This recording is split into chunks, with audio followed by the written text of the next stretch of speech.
Magandang buhay mga paps. Welcome back sa aking munting channel, si Mang Bonsai at iba pa. Ngayon mga paps, dito sa harap nyo yung pinaka matanda sa aking mga koleksyon, sa aking gawa na bonsai. Ito ay Ficus microcarpa or yung iba tinatawag ito na Ficus retosa. Ayan siya. So ito mga paps ay informal upright ba to? Mayroon siya mga twist-twist, tapos marami siyang aerial roots. Ang ganda mga paps ng aerial roots niya kasi talagang ano na siya, established na. So ang gagawin ko dito mga paps, iriripat ko to, babawasan ko yung roots niya, at papalitan ko ng konting soil medium para medyo makahinga dito. So paano nga ba natin malalaman kung kailangan ng iripat ang ating bonsai o kailangan ng palitan ng soil medium? So mga paps, kapag nagbobonsai tayo, mauobserbahan naman natin yung mga karakteristik or yung mga ugali ng ating halaman. So unang-una, isa sa tinitingnan ko para malaman ko kung kailangan na ba siyang iripat ay yung dahon. Yung dahon mga paps, ito, hindi na siya masyadong glossy at medyo hindi na siya masyadong ano bang tawag dito? Parang medyo crispy, malambot na siya.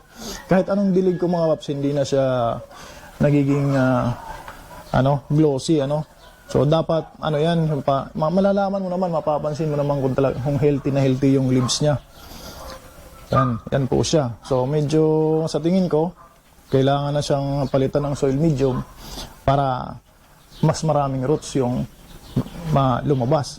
Pangalawa mga paps, na-observe ko, pangalawang observation ko para iripat na siya, kasi itong ganitong material, ganitong halaman, sa ganitong panahon, summer, dapat marami na siyang ganyan, bagong shoots at mga talbos. So itong mga paps ay nahuli, late na siya, parang nahihirapan siya gumawa ng talbos. Ibig sabihin ng mga paps, hindi na siya maka-create ng ugat. So isa pa mga paps sa inoobserbahan ko na kailangan ng iripat ay yung soil. Mapapansin, tanggalin natin itong mga bato mga paps. So nilalagay ko yung bato na yan para hindi matapon yung lupa kapag nagdidilig ako. So ngayon mga paps, yan. So pag tinusok natin yung daliri natin sa lupa, dapat lulubog yan. Ayan Kung hindi pa siya root bound, lulubog dapat yan. So ito mga paps, matigas na talaga, hindi na lumulubog. Ibig sabihin, punong-puno na yan ng roots. Root bound na. Pangalawang sunod na titingnan natin, kung yung roots niya ay umiikot na lang sa ibabaw ng pot. Pansin nyo po ito. Yan. Ugat po yan. So hindi na siya nakakailalim. Dito na lang siya sa ibabaw. Yan Nasa ibabaw na lang sila umiikot. Paikot-ikot na lang yung mga roots sa ibabaw. Ibig sabihin, root bound na. So yun talaga mga paps, kailangan ng palitan yung soil or bawasan, tapos palitan ng konting soil para mas makabuelo siya, magkaroon ng space, paghinga at produce ng roots. Pag nag-produce ng roots, mas magiging mas healthy yung ibabaw po ng plants. Yun po yung naobserbahan ko. So, tara mga paps, umpisahan na natin to. I-uproot ko muna siya dyan. Tapos, babawasan ko yung soil. So, ayan mga paps, umpisahan na natin itong i-uproot. Bali, hanapin ko muna yung meron kasi itong securing wire mga paps. Tanggalin muna natin itong mga nasa ibabaw. So, may wire to na ginamit ko pang secure sa kanya. So, tanggalin natin itong mga bato.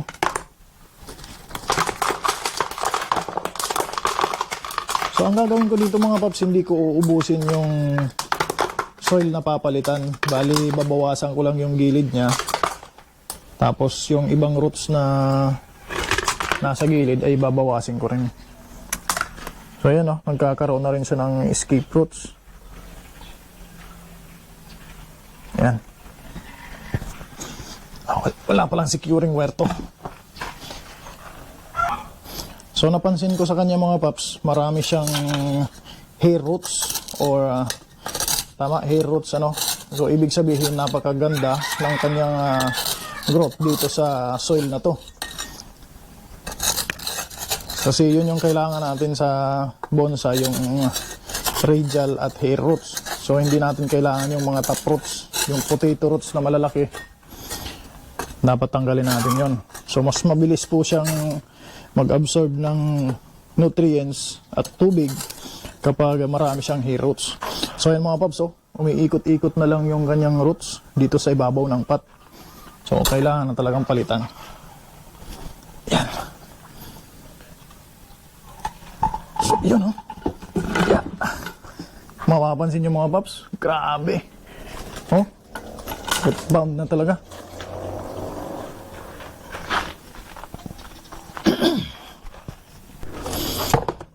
So ayan siya mga paps, kung mapapansin nyo, may ikot-ikot na lang yung roots. So grabe na siya ka root bound.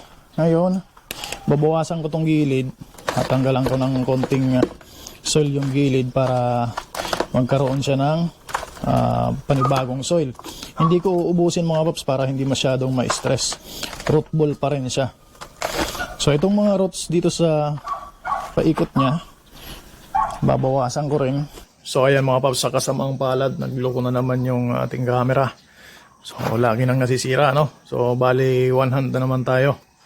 Ito mga paps, ito tulad ng mga roots na yan na nasa ibabaw na malalaki, hindi po natin kailangan yan. So kailangan tanggalin talaga yan para naman magkaroon ng space na hinahanap natin. Ayan. So 100 tayo. Pasensya na, medyo magalaw kasi wala akong lagayan ng cellphone. Cellphone yung gamit natin ngayon mga paps. Sira yung ating camera. Ayan. So nakabawas tayo ng konti sa kanyang soil. Ayan po yung nabawas natin. Yan, so pwede na siguro yan. Ayan, tatanggalin ko muna yan dyan. Lalagay natin yung pot na pag lalagyan natin sa kanya. So ayan na itsura niya mga paps. Root ball pa rin yan. Hindi kung gaanong ginalaw muna yung ibang roots para hindi ma-stress masyado. So ayan mga paps, tatanggalin ko na to. Yan. Ano, nakuha na yung isang ano natin, yung isang screen. Hindi ko napansin na nagdala na pala nitong escape roots. Kunin natin yan kasi kailangan po natin yan. Recycled lang screen. Yan. So dito sa ilalim mga paps, wala naman ako nakita mga malalaking roots. So okay lang yan. Yan, root ball.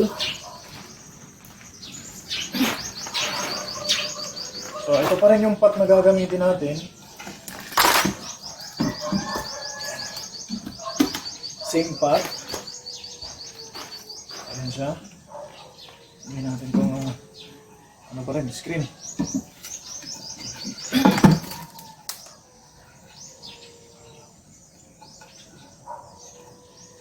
Nag-aalulong yung mga aso mga paps, ano? So yung mga paps, naka-ano na to, ready na for repotting itong ating pot. Ayan. So ilalagay ko muna mga paps sa ilalim itong bato. So ito mga paps ay pinagbistayan ng construction na material, ano? So ito yung lalagay ko sa ilalim para meron siyang drainage na maganda. Lagay natin dyan sa ilalim. Yan. Tapos lagyan na natin itong ating bonsai. So ayan mga paps, kung mapapansin nyo, meron na siyang space dito sa gilid. Kung kita dyan sa camera, no? So, wala tayong magandang camera ngayon. Cellphone lang muna. So titingnan ko muna yung view kung okay na ba, center na ba.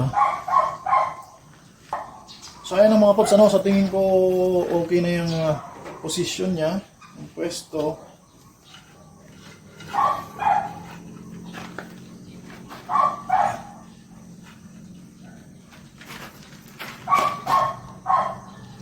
Yan, sa tingin ko okay na yan. So mga paps, dito sa gilid, ang ilalagay ko na ay hindi na po reversan.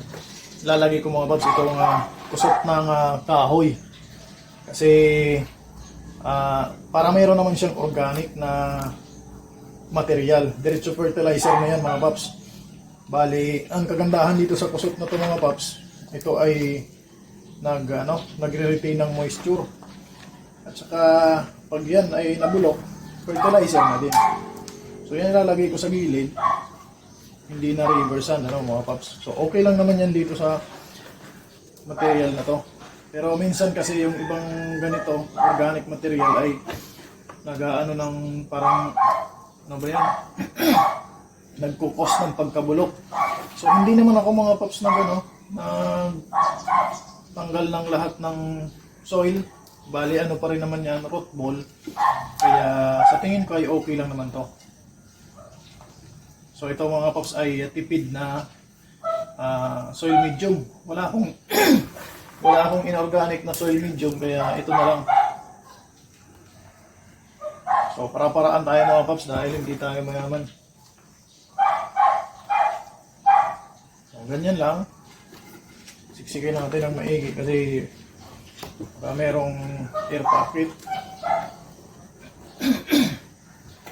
So ito mga paps ay kalaunan ay nabubulok. Itong nilalagay ko na to na kusot o ng kahoy. Kaya obserbahan natin, bababa yan eh. So pag kailangan natin palitan yan. So ayan po. So ito naman ay ficus. So sa tingin ko ay magugustuhan niya yung nilagay ko na yan.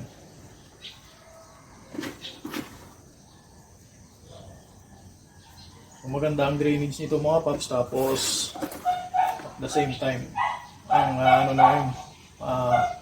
pag-hold na ng moisture maganda rin.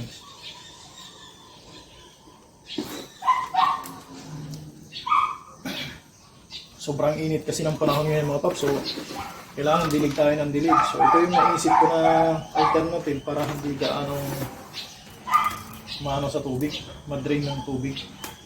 May moisture pa rin, pero hindi siya nagiging stagnant yung tubig. So ayan, natin ang buhangin konti, baba.